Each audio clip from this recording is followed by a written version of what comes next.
ॐ नमो भगवते वासुदेवाय।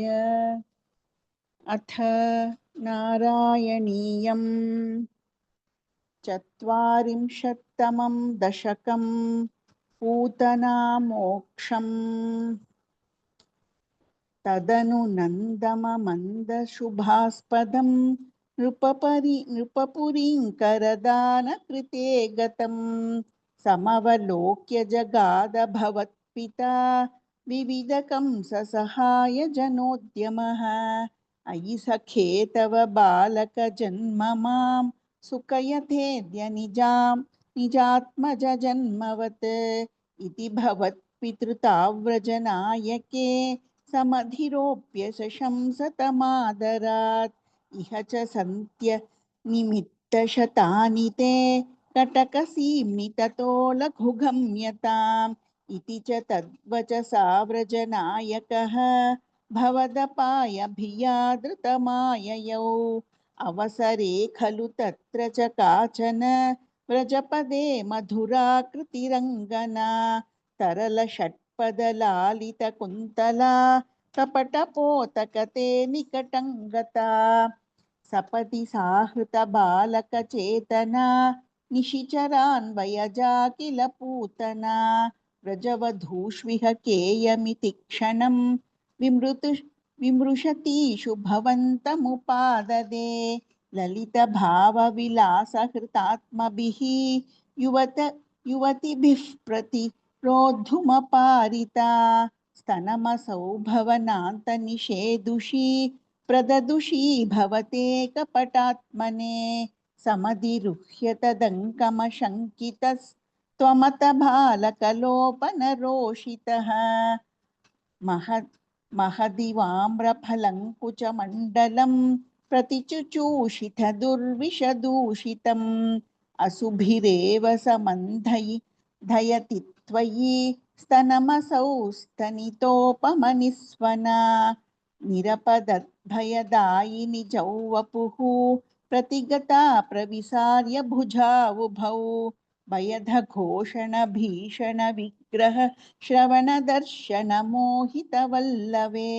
व्रजपदे तदुरस्थलकेलनं ननुभवन्तमनुगृह्णत गोपिकाः।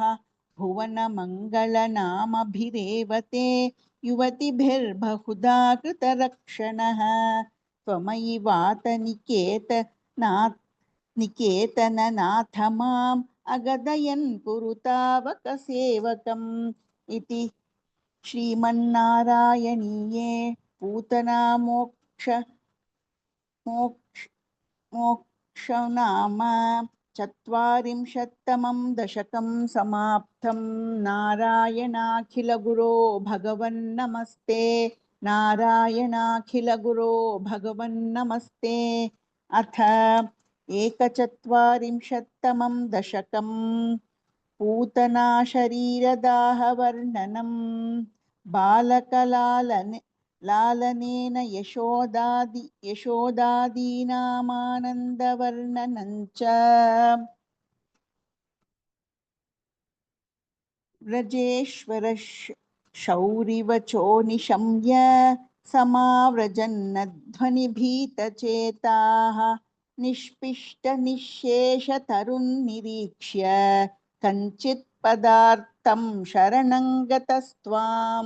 निशम्य गोपी वचनादुदन्तं सर्वेऽपि गोपा भयविस्मयान्धाः।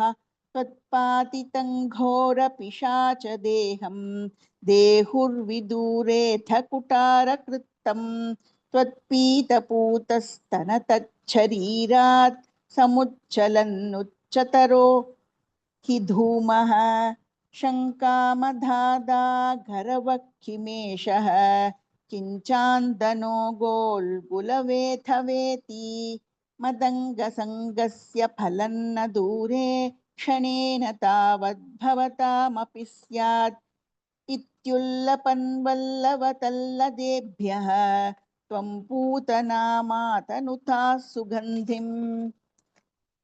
चित्रं पिशाच्यान हतः कुमारः चित्रं चित्रं पुरैवा कतिशौरणेदम् इति प्रशंसन् किल गोपलोकाः भवन्मुखालोकरसे दिने दिने प्रतिवृद्धलक्ष्मीः अक्षीणमाङ्गल्यशतो व्रजोऽयं भवन्निवासादयिवासुदेव प्रमोदसान्द्रः परितो विरेजे गृहेषु ते हासमिथः कथा सङ्कुलिताः कमन्यः वृत्तेषु कृत्येषु भवन्निरीक्षा समागताः प्रत्यहमत्यनन्दन् अहो कुमारो त्वयि दत्तदृष्टिः स्मितं कृतं मां प्रतिवत्सकेन एह्येहि मामित्युपसार्य पाणी त्वयीश किं कृतौ वधूभिः भवत्वपुस्पर्शनकौतुकेन करात्करङ्गोपवधूजनेन नीतस्त्वमाताम्रसरोजमाला व्यालं बतुलामलासीः निपाययन्ती स्तनमङ्गकन्त्वां विलोकयन्ती वदनं हसन्ती दशायशोदा कतमान्न भेजे सतादृशः पाहि हरे गदान्माम् इति श्रीमन्नारायणीये पूतना शरीरदाहवर्णनम् बालकलालनेन यशोदादीनामानन्दवर्णनं चेति एकचत्वारिंशत्तमं दशकं समाप्तम् नारायणाखिलगुरो भगवन्नमस्ते नारायणाखिलगुरो भगवन्नमस्ते अथ द्विचत्वारिंशत्तमं दशकं षटकासुरवधवर्णनम् कदापि जन्मक्षधिने तव प्रभो निमन्त्रितज्ञातिवधूमहीसुराः महानसस्त्वां सविधे निधाय सा महानसादौ ववृते व्रजेश्वरी ततो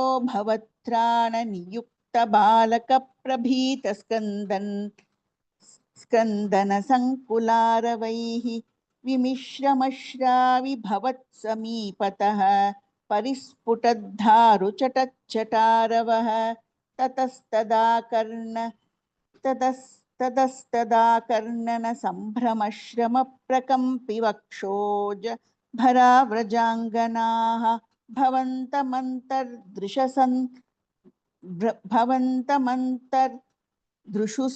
समन्ततः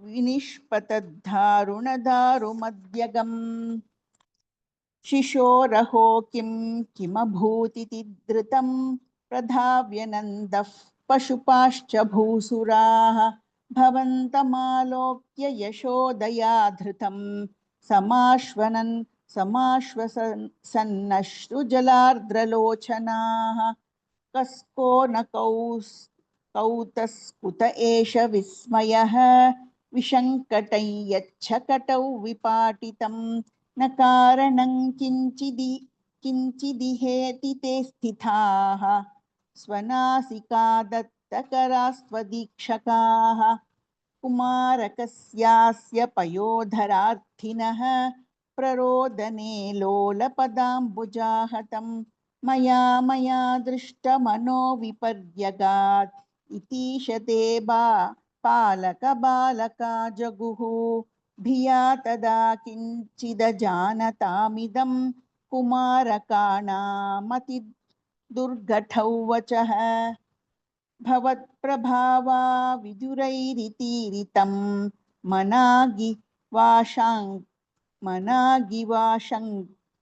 दुष्टपूतनैः प्रवालताम्रं किमिदं पदं क्षतं सरोजरम्यौ नुकरौ विरोजितौ इति प्रसर्पत् करुणातरङ्गिताः त्वदङ्गमापस्फुरन्ती पृशुरङ्गना जनाः अयेषु तन्देहि जगत्पतेः कृपातरङ्गपातात् परिपातमद्य मे इति स्म सङ्गृह्य पिता त्वदङ्गकं मुहुर्मुहुश्लिष्यति जातकण्टकः अनो निलीनः किल हन्तुमागतः सुरारिरेवं भवता विहिंसितः रजोऽपि नो दृष्टममुष्य तत्कथम् सशुद्धसत्त्वे त्वयि लीनवान् ध्रुवं प्रपूजितैस्तत्र ततो द्विजाप्तिभिः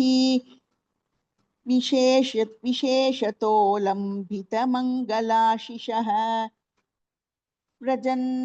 व्रजन्निजै बाल्यरसैर्विमोहयन् मरुत्पुराधीशरुजाञ्जहीहि मे अथ श्रीमन्नारायणीये शकटासुरवधवर्णनं नाम द्विचत्वारिंशत्तमं दशकं समाप्तं नारायणाखिलगुरो भगवन्नमस्ते नारायणाखिलगुरो भगवन्नमस्ते अथ त्रयश्चत्वारिंशत्तमं दशकं तृणावर्तवधवर्णनम् वामेकदा गुरुमरुत्पुरनाथवोढुं गाढाधिरूढ गरिमाणमपारयन्ती माता निधाय शयने किमिदं बथेति ध्यायन्त्यचेष्टतगृहेषु विनिष्टशङ्का तावत् विदूरमुपकर्णितघोरघोषव्याजृम्बिपां सुपटली परिपूरिताशः वात्यावपुस्स किल दैत्यवरस्तृणावर्थाख्यो जहार जनमानस हारिणन्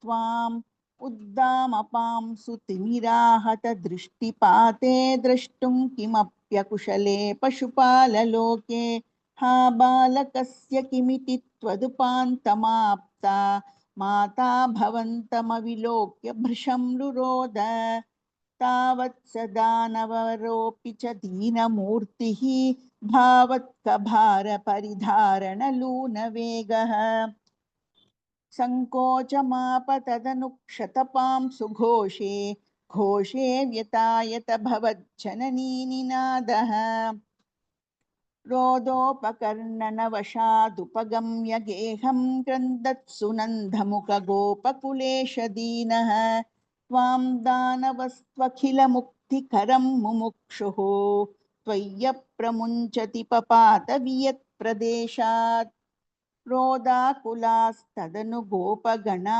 बहिष्ठभाषाणपृष्ठभुवि देहमतिस्थविष्टम् प्रैक्षन्त हन्त निपतन्त ममुष्य वक्षस्य क्षीणमेव च भवन्तमलं हसन्तम् ग्रावप्रपात परिपिष्ट घरिष्ठ देह भ्रष्टासु दुष्टदनुजोपरि घृष्टहासम् आज्ञानमम्भुजकरेण भवन्तमेत्य गोपाधतुर्गिरिवरादिव नीलरत्नम् एकैकमाशु परिगृह्य निकामनन्दन्नन्दादिगोपपरिरब्धविचुम्बिताङ्गम् आदातु कामपरिशङ्कितगोपनारी हस्ताम्बुजप्रपतितं प्रणुमो भवन्तम् भूयोऽपि किन्नु कृणुमः प्रणतार्तिहारी गोविन्द एव परिपालयतात्सुतन्नः इत्यादि मातरपितृप्रमुखैस्तदानीं सम्प्रार्थितस्त्वदवनाय विभो त्वमेव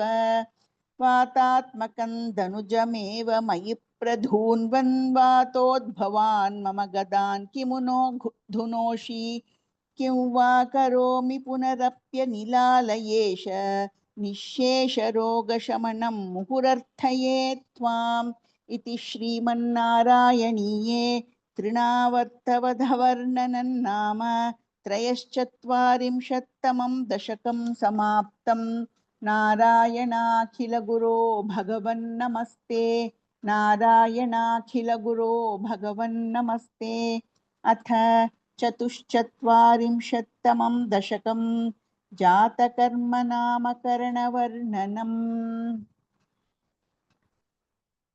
गूढौ वसुदेवगिरा कर्तुं ते निष्क्रियस्य संस्कारान् हृद्गतहोरातत्त्वः गर्गमुनिस्त्वद्गृहौ विभो गतवान्। नन्दोऽथ नन्दितात्मा वृन्दिष्टं मानयन् यमिनां मन्दस्मितार्धमूचे तत्त्वत्संस्कारान् विधातुमुत्सुकधीः।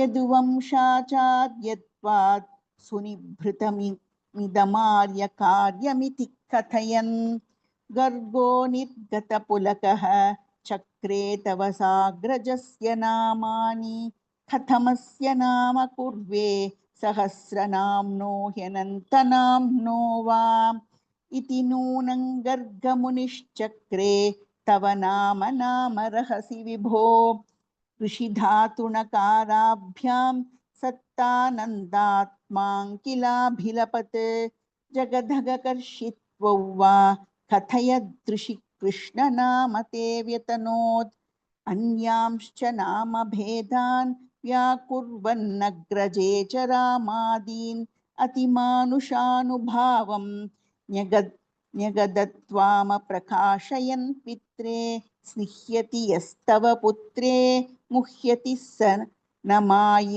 मायिकैः पुनः शोकैः द्रुह्यति यः स तनश्येत् इत्यवदत्ते महत्त्वऋषिवर्यः जेष्यति बहुतरदैत्यान् नेष्यति निजबन्धुलोकममलपदं श्रोष्यति सुविमलकीर्तिः कीर्ति अस्येति भवद्विभूतिमृषिरुचे अमुनैव सर्वदुर्गं तरितास्थकृतास्थमत्र तिष्ठध्वं हरिरेवेत्यनभिलपन्नित्यादि त्वामवर्णयत् स मुनिः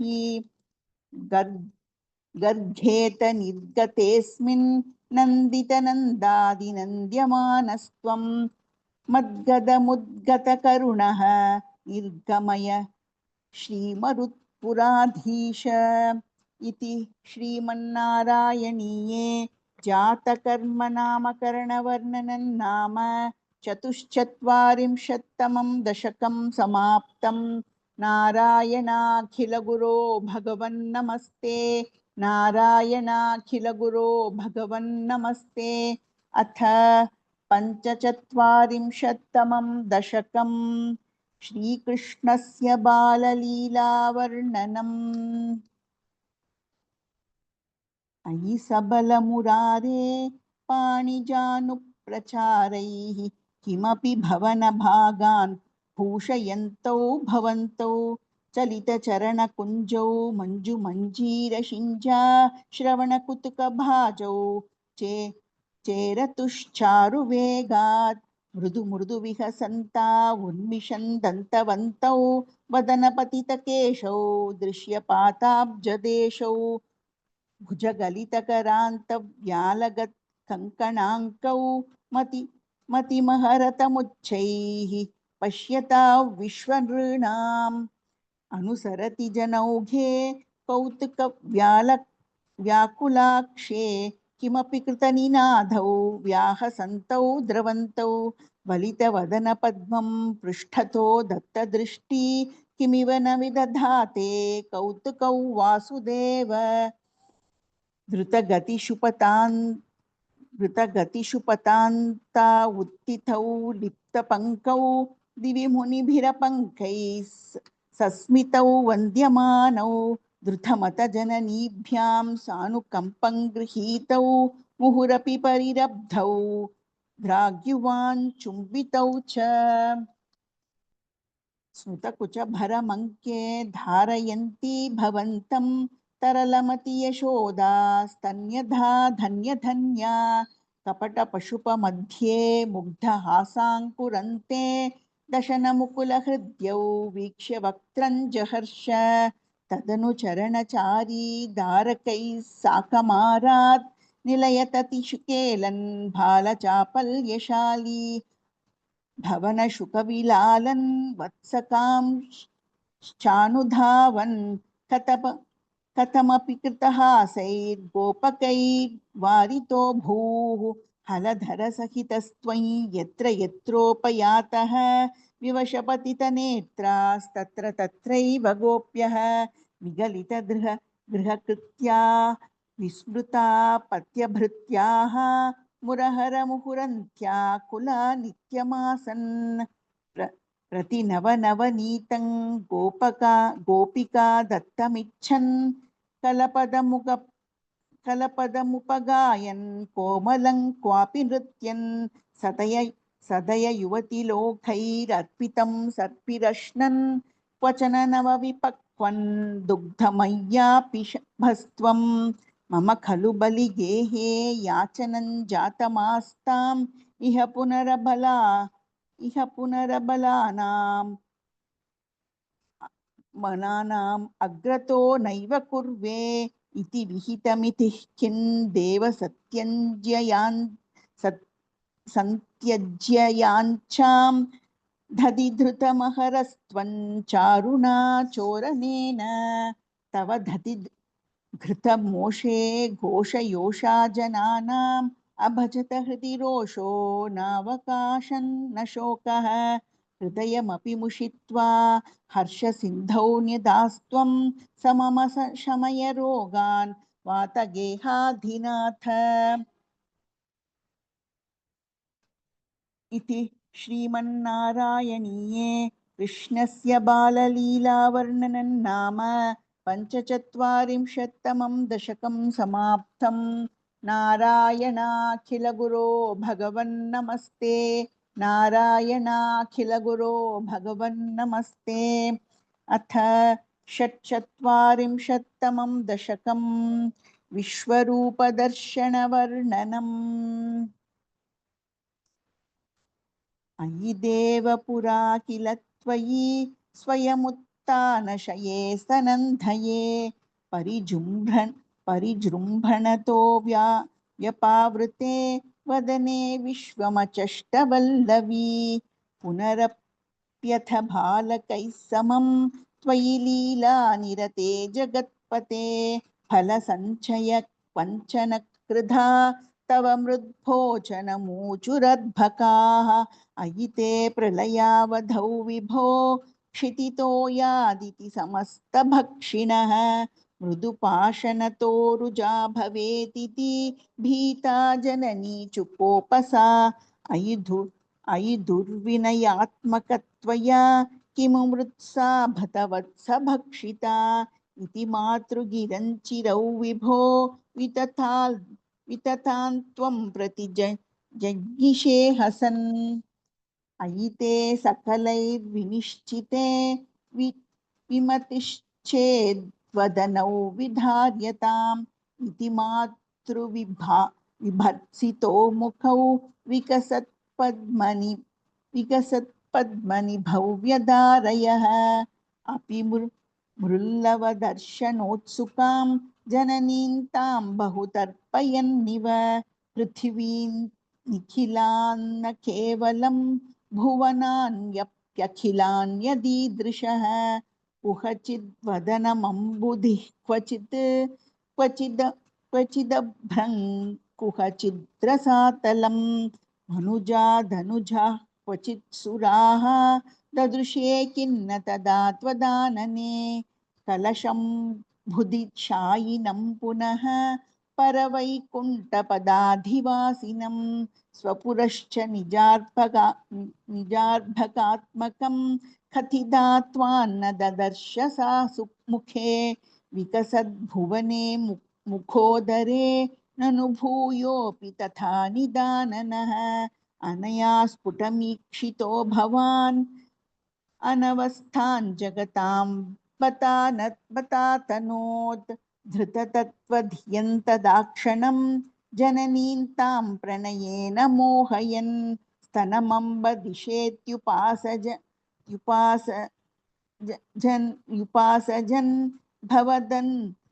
भगवन्नद्भुतबाल पाहि माम् इति श्रीमन्नारायणीये विश्वरूपदर्शनवर्णनं नाम षट्चत्वारिंशत्तमं दशकं समाप्तं। नारायणाखिलगुरो भगवन्नमस्ते नारायणाखिलगुरो भगवन्नमस्ते।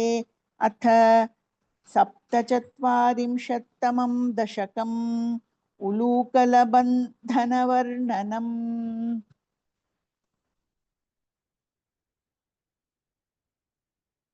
एकदा दधिविमातकारिणीं मातरं समुपसेदिवान् भवान् स्तन्यलोलुपतया निवारयन्नङ्कमेत्यपपिवान् पयोधरौ अर्धपीतकुच कुड्मले त्वयि स्निग्धहासमधुराननाम्बुजे दुग्धमीशदहने परिस्तृतं धर्तुमाशु जननी जगामते सामि पीतरसभङ्गसङ्गतक्रोधभारपरिभूतचेतसा मन्तदण्डमुपगृह्य पाटितं हन्त देवदधिभाजनं त्वया उच्चलध्वनितमुच्चकैस्तदा सन्निशम्य जननी समादृता त्वद्यशो त्वद्यशो विसरवद्धदर्शसा सद्य एव दधिविसृतं क्षितौ वेदमार्गपरिमार्गितं मृषा त्वामवीक्ष्य परिमार्गयन्त्यसौ सन्ददर्श सुकृतिं युलूकले दीयमाननवनीतमोतवे त्वां प्रगृह्य बत भीतिभावना भासुरानन सरोजमाशु सा रोषरूषितं मुखी सुखी परः बन्धनातरशनामुपाददे बन्धुमिच्छति यमेव सज्जनः त्वं भवन्तमयि बन्धुमिच्छति सा नियुज्य रशनानुगान् बहून् द्वयङ्गुलो न मखिलं किलैक्षत विस्मितोत्स्मित सखी जनेक्षितां स्विन्नसन्नवपुषन्निरीक्ष्यताम् नित्यमुक्तवपुरप्यहो हरे बन्धमेव कृपयान्वमन्यथाः स्थीयताञ्चिरमुलूखले कले त्यागता भवनमेव सा यदा प्रागुलूखलबिलान्तरे तदा सर्पिरर्पितमधन्नवस्थिताः यद्यपाशसुगमो विभो भवान् संयतः किमु स पाशयानया एवमादि द्विजैरभिष्टुतः वातनाथ परिपाहि मां गतात् इति श्रीमन्नारायणीये उलूकलबन्धनवर्णनं नाम सप्तचत्वारिंशत्तमं दशकं समाप्तं। नारायणाखिलगुरो भगवन्नमस्ते नारायणाखिलगुरो भगवन्नमस्ते। अथ अष्टचत्वारिंशत्तमं दशकं यमलार्जुनभञ्जनवर्णनम्। मुदासुरौघैस्त्वमुदारसम्मदैः उदीर्य दामोदर इत्यभिष्टुतः मृदूदरस्वैरमुलूखले लगन् अदूरतो द्वौ कुकुभावुदैक्षथाः कुबेरसूनुर्नलकूबराभिदः परो मणिग्रीव इति प्रथाङ्गतः महेशसेवाधिगतः श्रियोन्मदौ चिरं किल त्वद्मुखावखेलताम् सुरापगायां किलतो मदोत्कटौ सुरापगायद्बहुयौवतावृतौ विवाससौ केलिपरौ स नारदः भवत्पदैकप्रवणो निरैक्षत भिया प्रियालोकमुपात्तवाससं पुरो निरीक्ष्यापि मदान्धचेतसौ इमौ भवद्भक्त्युपशान्तिसिद्धये मुनिर्जगौ शान्तिमृते कुतः सुखम् युवामवाप्तौ कुकुभात्मताञ्चिरं हरिन्निरीक्ष्याथ पदं स्वमाप्नुतम् इतीरितौ तौ भवदीक्षणस्पृहां गतौ व्रजान्ते ककुभौ बभूवतुः अतन्द्रमिन्द्रद्युगं तथाविधं समेयुषामन्तरगामिना त्वया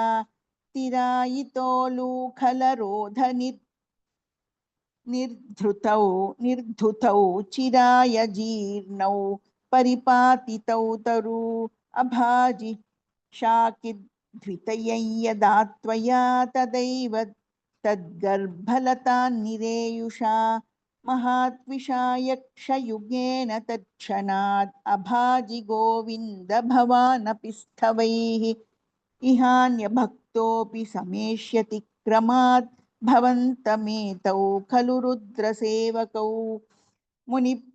मुनिप्रसादात् भवदङ्घ्रिमागतौ गतौ वृणानौ खलु भक्तिमुत्तमां ततस्तरुद्धारुणधारणारवप्रकम्पि सम्पातिनि गोपमण्डले विलज्जितत्वज्जननी मुखे क्षिणा त्वमोक्षिनन्देन भवान् विमोक्षदः महीरुहोर्मध्यगतो बतार्धको हरे प्रभावादपरीक्षितोऽधुना इति ब्रुवाणैर्गमितो गृहं भवान् मरुत्पुराधीश्वर पाहि मां गतात् इति श्रीमन्नारायणीये यमलार्जुनभञ्जनवर्णनं नाम अष्टचत्वारिंशत्तमं दशकं समाप्तम्। नारायणाखिलगुरो भगवन्नमस्ते। नारायणाखिलगुरो भगवन्नमस्ते। अथ एकोनपञ्चाशत्तमं दशकम् वृन्दावनगमनवर्णनम्।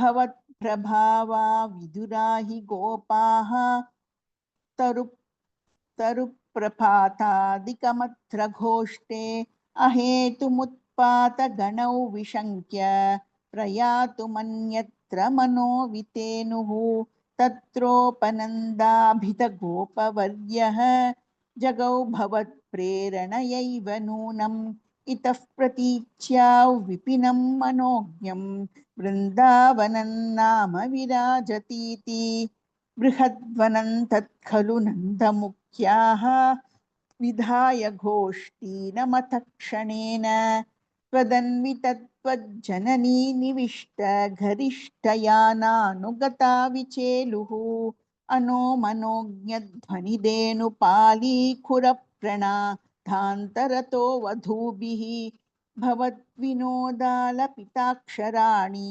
प्रपीयनाज्ञायतमार्गदैर्घ्यम् निरीक्ष्य वृन्दावनमीशनन्दत्प्रसूनकुन्दप्रमुखद्रुमौघम् अमोधताशार्ध्वलसान्द्रलक्ष्म्या हरिन्मणिकुट्टिमपुष्टशोभम् नवाकनिर्व्यूढनिवासभेदेष्वशेषगोपेषु सुखासितेषु वनश्रियङ्गोपकिशोरपाली विमिश्रितः पर्यगलोकथास्त्वम् अरालमार्गागतनिर्मलापां मरालकूजाकृतनर्मलापां निरन्तरस्मेरसरोजवक्त्रां कलिन्दकन्यां समलोकयस्त्वं मयूरकेकाशतलोभनीयं मयूखमाला शबलं मणीनां विरिञ्च लोकस्पृशमुच्चशृङ्गैः गिरिञ्च गोवर्धनमैक्षथास्त्वम् समन्ततो गोपकुमारकैस्त्वं समन्ततो यत्र वनान्तमागाः ततस्ततस्तां कुटिलामपश्यः कलिन्दजां राघवतीमिवैकां तथा विधेऽस्मिन् विपिने पशव्ये समुत्सुको वत्सगणप्रचारे चरन् स रामोऽथ कुमारकैस्त्वं समीरगेहाधिपपाहि रोगात् इति श्रीमन्नारायणीये वृन्दावनगमनवर्णनं नाम एकोनपञ्चाशत्तमं दशकं समाप्तम्। नारायणाखिलगुरो भगवन्नमस्ते। नारायणाखिलगुरो भगवन्नमस्ते।